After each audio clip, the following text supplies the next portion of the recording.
Alright, hi students. In this video, we'll continue on the chapter of human eye by explaining how do we actually see. There are two main learning objectives for this part of the lesson. First, what is the pupil reflex, which means how the pupil actually change in size in response to the bright as well as dim light. Secondly, how does our eyes actually focus on nearby as well as distant objects? Therefore, there will be two videos to this part of the lesson. In this first video, we will focus on the concept of pupil reflex, and to do so, let's first take a look at the video.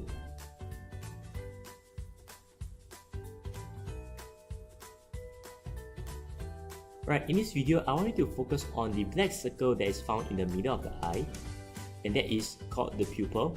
Okay, it's a black circle because it's simply a hole. And notice how the size of the pupil actually changes when the torchlight is being shined at the person's eye. Okay, take a look at how the size of the pupil changes.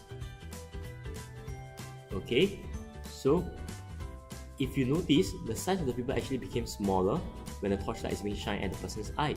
So what exactly is happening? So this is what we will be attempting to explain in this part of the video. The pupil is just a hole, and it is not possible for it to change its size by itself. For changes in its size, it's actually controlled by what we term as the iris. The iris has it contains two sets of involuntary muscles, and they are your circular muscles, which appears like rings or circles in the iris, as well as your radial muscles, which appears as like a radius of a circle. Okay, so these blue lines are your radial muscle, whereas the pink ones are your circular muscles.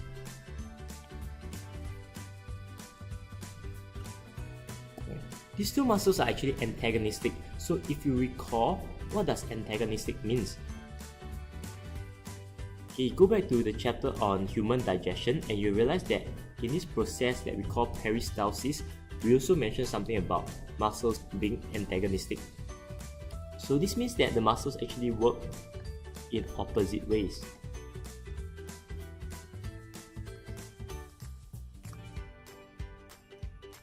Right? And together, with the help of the circular muscle as well as the radial muscles in the iris, they work together to control the size of the pupil. So, if you remember from the video that you watched just now, when light is shined at the person's eye, the pupil actually became smaller. So in biology, how do we explain this? We say that the pupil is constricted. So this is what happens when a person is looking at something as bright, or the eyes is in a condition where there's bright light. And we say that this is the process is termed as the constriction of pupil. Okay, but we say that the pupil is constricted. But in the case where it's in dim light, which is when the light intensity is low, that's when the pupil actually dilates.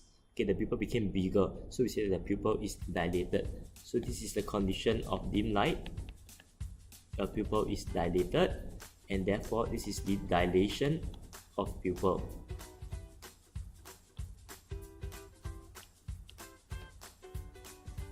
Okay, let us now take a look at how the muscles actually work to allow the pupil to change in size. So in bright light, what happens is that the circular muscles of the iris will actually contract while the radial muscles of the iris relax. Notice that these two works in opposite manner. Alright, this is the reason why we say that the two muscles are actually antagonistic. That means when one contracts, the other one must relax, and vice versa.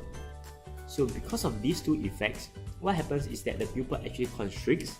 Constricts means that it became smaller. Okay, and this actually reduces the amount of light that enters the eye. What I want you to think of now is, why is there a need to reduce the amount of light entering the eye when we are in a condition of bright light? Okay, keep that at the back of your mind. Now, let's take a look at what happens in dim light. Okay, so in dim light, the opposite happens. The circular muscles of the iris relax, while the radial muscles of the iris contract. Notice once again that they are the opposite. When one relaxes, the other one will contract, and as a result, the pupil dilates, meaning that it becomes bigger. Okay, please make sure that you use the correct keyword. It's supposed to be dilate. Don't say that the pupil becomes bigger. and this actually increases the amount of light that enters the eye. So what has been described just now is actually related to the pupil reflex. Okay, and the pupil reflex is actually a type of reflex action, and it can be classified as a cranial reflex. So a cranial reflex is actually a brain reflex action. Okay, if you recall, there's a cranial reflex and there's spinal reflex. Cranial reflex is related to the brain, whereas the spinal reflex is related to the spinal cord. Okay, so this is actually a response to changes in light intensity. If you recall in your nervous system chapter, these changes in light intensity actually reflects the stimulus. This is a stimulus, and in response to the stimulus, what happens is the size of pupil changes. Okay, so try to bring the two topics together in terms of this concept of pupil reflex. And of course, last but not least, why is there a need for the pupil reflex? Is actually to protect our eyes from excessive light exposure, which could actually damage retina. If you think about it, and when you're in a condition of bright light, and your pupil actually dilates by a large extent, that means it remains very big. This means that a lot of the light rays will enter your eyes, and that could actually damage your retina. And that is the reason why we need the pupil reflex, so that in bright light, the pupil actually constrict so that less light rays enter the eyes, so as to protect the retina. And whereas in dim light, the pupil actually dilates so that more light rays can enter the eyes, so that we can see better. Right? So what I would like you to do now is to think of what exactly is the reflex up of the pupil reflex. Remember that there's at least 7 points that you must mention in order to describe the reflex up. Let me give you 2 hints to begin with. First, it starts with a stimulus, which is the change in light intensity. This stimulus is being detected by the receptor, which are the photoreceptors on your retina. Now, what happens after the receptor receives the information?